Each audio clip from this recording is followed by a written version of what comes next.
Hello friends, welcome to my channel study for you. So guys, जैसा कि आज जो आपका सीआरपीएफ ट्रेड्समैन का 1 जुलाई के फर्स्ट शिफ्ट का एग्ज़ाम हो गया दोस्तों, जिसका जो है मैं आपको बिल्कुल 100% एक्यूरेट आंसर के साथ जो है इस वीडियो में बताऊंगा। तो देख लेते हैं कि किस प्रकार के जो है आज आपके 1 जुलाई के फर्स्ट शिफ्ट के एग्ज़ाम में जो है प्रश्न पूछे गए हैं। उससे पहले एक बात और दोस्तों, कि जिन्होंने भी अगर चैनल को सब्सक्राइब नहीं किया है तो सीआरपीएफ ट्रेड्समैन एग्जाम से रिलेटेड पल पल की अपडेट के लिए जो है चैनल को सब्सक्राइब जरूर कर दीजिएगा। और बगल में ही आपको एक बेल आइकन यानी घंटे का निशान भी दिख रहा होगा, तो आप उसे भी जो है जरूर प्रेस कर दीजिएगा। तो चलिए वीडियो को स्टार्ट करते हैं। तो आपका पहला क्वेश्चन आया था कि अनुच्छेद 51A में कितने मौलिक कर्तव्य यानी फंडामेंटल ड्यूटीज हैं। तो देखिए, अनुच्छेद 51A में जो है आपके 11 मौलिक कर्तव्य हैं, जिनमें 10 मौलिक कर्तव्य को जो है 42वें संविधान संशोधन 1976 के माध्यम से जो है सरदार स्वर्ण सिंह समिति के सिफारिश पर जो है वो जोड़ा गया था। और 11वां जो मौलिक कर्तव्य है ना, यह आपका 86वें संविधान संशोधन 2002 के माध्यम से जो है 11वें मौलिक कर्तव्य को हमारे संविधान में जोड़ा गया था। तो 11 मौलिक कर्तव्य आपका यहाँ पे करेक्ट आंसर होगा। इसके अलावा बात कर ले मौलिक कर्तव्य के बारे में, तो देखिए मौलिक कर्तव्य का जो वर्णन है ना, ये भारतीय संविधान के भाग 4A और अनुच्छेद 51A में जो है इसका वर्णन किया गया है। और मौलिक कर्तव्य को जो है इसे रूस देश के संविधान से लिया गया है। तो ये फैक्ट भी आपको ध्यान में रखना है। नेक्स्ट क्वेश्चन आपका यहाँ पर आया था कि तुगलक वंश की स्थापना ये जो है किस शताब्दी में हुआ था। तो देखिए, तुगलक वंश की जो स्थापना है ना, ये 1320 में गयासुद्दीन तुगलक के द्वारा जो है वो किया गया था। तो 1320 आपका यहाँ पे करेक्ट आंसर होगा। इसके अलावा मैं आपको बता दूं कि तुगलक वंश का जो शासन काल है ना, ये 1320 से लेकर 1413 ईस्वी तक जो वो रहा था। तो ये फैक्ट भी आपको ध्यान में रखना है। इसके अलावा तुगलकाबाद जो शहर था ना, इसकी भी जो स्थापना है ये गयासुद्दीन तुगलक के द्वारा किया गया था। तो ये फैक्ट भी आपको ध्यान में रखना है। नेक्स्ट क्वेश्चन आपका यहाँ पर आता है कि गोविंद देव मंदिर ये जो है कहाँ पर स्थित है। तो देखिए, भारत में गोविंद देव जी का जो मंदिर है ना, ये 2 जगहों पर आपका स्थित है। और पहला आपका उत्तर प्रदेश के वृंदावन में स्थित है, और सेकंड आपका जो है राजस्थान के जयपुर में स्थित है। तो बच्चे बता रहे थे कि ऑप्शन में आपका वृंदावन दिया गया था, तो उत्तर प्रदेश का वृंदावन आपका यहाँ पे करेक्ट आंसर होगा।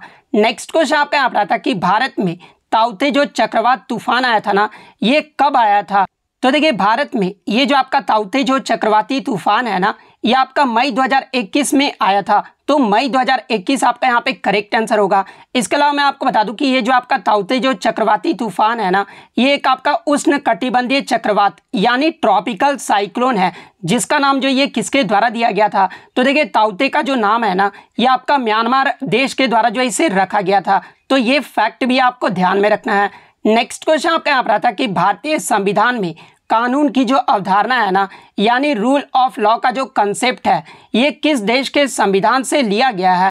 तो देखिए, भारतीय संविधान में कानून की जो अवधारणा है ना, ये आपका ब्रिटेन यानी इंग्लैंड देश के संविधान से लिया गया है। तो ब्रिटेन आपका यहाँ पे करेक्ट आंसर होगा। इसके अलावा मैं आपको बता दूं कि संसदीय सरकार, विधि का शासन, विधायी प्रक्रिया, एकल नागरिकता, कैबिनेट प्रणाली, विशेषाधिकार रीट, संसदीय विशेषाधिकार और द्विसदनीयता, ये सभी जो प्रावधान है ना, ये आपके ब्रिटेन देश के संविधान से जो है ये सभी प्रावधान लिए गए हैं। तो ये फैक्ट भी आपको ध्यान में रखना है। नेक्स्ट क्वेश्चन आपका यहाँ पर आता कि भूमध्य रेखा के सबसे नजदीक राज्य जो है वो कौन सा है, जहाँ पे ऑप्शन में आपका तमिलनाडु, आंध्र प्रदेश, गोवा और तेलंगाना जो है वो दिया गया था। तो देखिए, मैं आपको बता दूं कि भारत में आपका जो है भूमध्य रेखा यानी इक्वेटर जो है वो नहीं गुजरता है, क्योंकि जब आप मैप देखोगे ना, तो भारत जो है भूमध्य रेखा के उत्तर में स्थित है, इसलिए भारत में जो है भूमध्य रेखा जो है वो नहीं गुजरता है। लेकिन अगर बात कर ले भूमध्य रेखा के सबसे नज़दीक राज्य कौन सा है, तो सबसे पहले तो आपका तमिलनाडु राज्य है, उसके बाद आपका केरल राज्य है। तो ऑप्शन में आपका तमिलनाडु दिया गया था, तो तमिलनाडु आपका यहाँ पे करेक्ट आंसर होगा। इसके अलावा मैं आपको बता दूं कि भारत में जो है आपका सिर्फ कर्क रेखा यानी जो कैंसर लाइन है ना, ये आपका जो है वो गुजरता है। और ये जो आपका कर्क रेखा ये भारत के कितने राज्यों से गुजरता है। तो देखिए, कर्क रेखा की बात कर ले तो ये आपके टोटल 8 राज्यों से गुजरता है। और वो 8 राज्य कौन कौन से हैं, तो पहला आपका Gujarat, second Rajasthan, third Madhya Pradesh, fourth Chhattisgarh, 5th आपका झारखंड, 6th आपका पश्चिम बंगाल, 7th त्रिपुरा और 8th आपका मिजोरम। ये 8 राज्यों से जो है भारत की कर्क रेखा जो है वो गुजरता है। तो ये फैक्ट भी आपको ध्यान में रखना है। नेक्स्ट क्वेश्चन आपका यहाँ पर आता है कि भाजा गुफाओं में कितनी रॉक कट गुफाओं का जो है एक समूह शामिल है। तो देखिए, अगर भाजा गुफाएं की बात कर ले तो ये आपका महाराष्ट्र के लोनावाला के पास पुणे जिले में स्थित है और इसमें आपका 22 रॉक कट गुफाएं का जो है एक समूह शामिल है। तो 22 आपका यहाँ पे करेक्ट आंसर होगा। नेक्स्ट क्वेश्चन आपका यहाँ पर आता है कि स्तूप की रचना में प्रदक्षिणा पथ को जो है वो क्या कहा जाता है, यानी स्तूप में जो है प्रदक्षिणा पथ का अन्य नाम जो है वो पूछा गया था। तो देखिए, मैं आपको बता दूं कि स्तूप के चारों तरफ जो वृत्ताकार पथ होता है ना, जिसे परिक्रमा मार्ग या फिर आधार पथ जो वो कहा जाता है। तो परिक्रमा मार्ग या फिर आधार, इनमें से जो भी ऑप्शन में दिया गया होगा वो आपका करेक्ट आंसर होगा। इसके अलावा मैं आपको बता दूं कि स्तूप के चारों ओर लकड़ी या फिर पत्थर के घेरे जो रेलिंग होते थे ना, इन्हें जो है क्या कहा जाता था, तो इन्हें जो वो वेदिका कहा जाता था। तो ये फैक्ट भी आपको ध्यान में रखना है। नेक्स्ट क्वेश्चन आपका यहाँ पर आता है कि दिल्ली सल्तनत का वह प्रथम सुल्तान कौन था जिसने जो स्थायी सेना का जो नींव है ना वो रखा था। तो देखिए, मैं आपको बता दूं कि दिल्ली सल्तनत का अलाउद्दीन खिलजी जो है ना, ये प्रथम सुल्तान था जिसने तुर्की सेना पर आधारित जो है अस्थाई सेना का जो है वो नींव रखा था। तो अलाउद्दीन खिलजी आपका यहाँ पे करेक्ट आंसर होगा। इसके अलावा मैं आपको बता दूं कि अलाउद्दीन खिलजी ने ही जो है मंगोलों के खतरे से निपटने के लिए खून और फौलाद की जो बलबन नीति है ना, इसको अपनाया था। तो ये फैक्ट भी आप ध्यान में रखिएगा।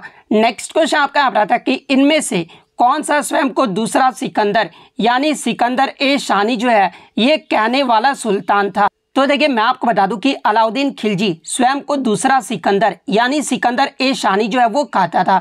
तो अलाउद्दीन खिलजी आपका यहाँ पे करेक्ट आंसर होगा। इसके अलावा अलाउद्दीन खिलजी की बात कर ले तो ये आपका खिलजी वंश का जो है सबसे योग्य शासक था और इसने जो है यामीन उल खिलाफत नासिर उल मोमिनीन की जो उपाधि है ना वो धारण की थी। तो ये फैक्ट भी आप ध्यान में रखिएगा।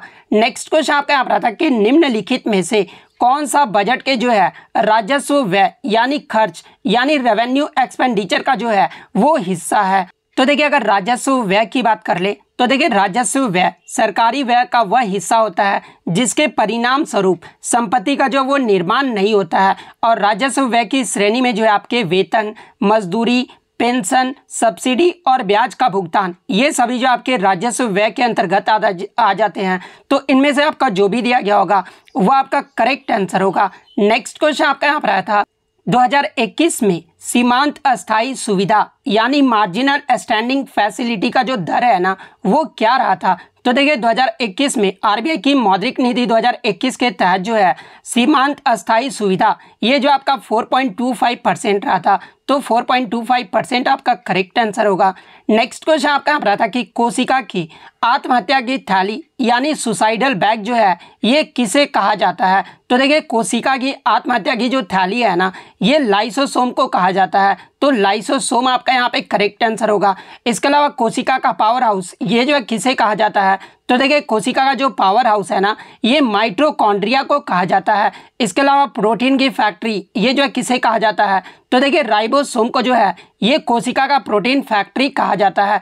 तो ये फैक्ट भी आपको ध्यान में रखना है। नेक्स्ट क्वेश्चन आपका यहाँ पर था कि प्रायद्वीपीय भारत का सबसे लंबी नदी कौन सी है। तो देखिए, प्रायद्वीपीय भारत का जो सबसे लंबी नदी है ना ये गोदावरी नदी है। तो गोदावरी नदी आपका यहाँ पे करेक्ट आंसर होगा। इसके अलावा मैं आपको बता दूं कि गोदावरी नदी को जो है ये दक्षिण गंगा भी जो है वो कहा जाता है। और गोदावरी नदी जो है ये आपका पश्चिमी घाट में त्र्यंबका पहाड़ी से जो है वो निकलता है और महाराष्ट्र में नासिक जिले से जो वो गुजरता है और बंगाल की खाड़ी में जो वो गिर जाता है। तो अगर पूछा जाए कि बंगाल की खाड़ी में कौन सी नदी गिरती है तो ये आपका गोदावरी नदी गिरता है। इसके अलावा एग्जाम में एक प्रश्न और यहाँ से पूछा जाता है जहाँ से बच्चे जो है वो कंफ्यूज रहते हैं कि दक्षिण गंगा जो है ये किसे कहा जाता है। तो देखिए, दक्षिण गंगा जो है ये आपका गोदावरी नदी को कहा जाता है। लेकिन अगर दक्षिण भारत की गंगा पूछ ले तो देखिए, दक्षिण भारत की जो गंगा है ना ये कावेरी नदी को कहा जाता है। तो ये फैक्ट भी आप ध्यान में रखिएगा। और कावेरी नदी की बात कर ले तो ये आपका कर्नाटक राज्य में पश्चिमी घाट के ब्रह्मगिरी पहाड़ी में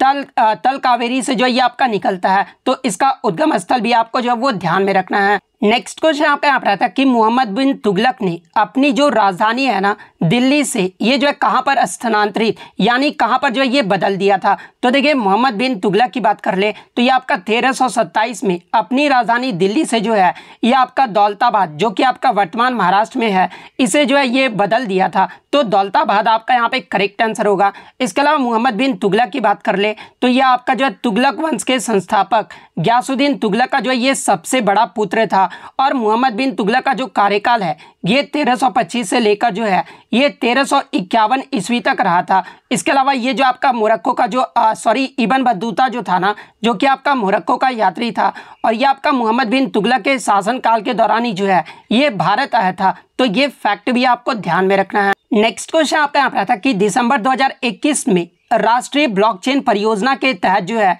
प्रधानमंत्री नरेंद्र मोदी ने किस आईआईटी में जो है ब्लॉकचेन आधारित डिजिटल डिग्री का जो शुभारंभ है ना वो किया गया था। तो देखिए मैं आपको बता दूं कि दिसंबर 2021 में ब्लॉकचेन बेस्ड जो डिजिटल डिग्री का जो शुभारंभ है ना ये आपका आईआईटी कानपुर में किया गया था। तो आईआईटी कानपुर आपका यहाँ पे करेक्ट आंसर होगा।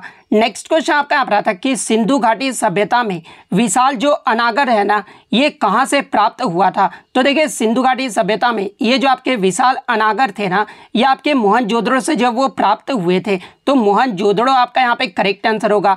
इसके अलावा नर्तकी यानी कांस्य की जो मूर्ति है, स्नानागार, बुना कपास के टुकड़े, घोड़े के दांत ये सभी जो है ना ये आपके मोहनजोदड़ो से जब वो प्राप्त हुए थे। तो ये फैक्ट भी आपको ध्यान में रखना है। नेक्स्ट क्वेश्चन आपका यहाँ पर आता है कि तारिक ए फिरोज शाही पुस्तक ये जो है किसके द्वारा लिखा गया था। तो देखिए तारिक ए फिरोज शाही जो पुस्तक है ना ये आपका जियाउद्दीन बर्नी के द्वारा लिखा गया था। तो जियाउद्दीन बर्नी आपका यहाँ पे करेक्ट आंसर होगा।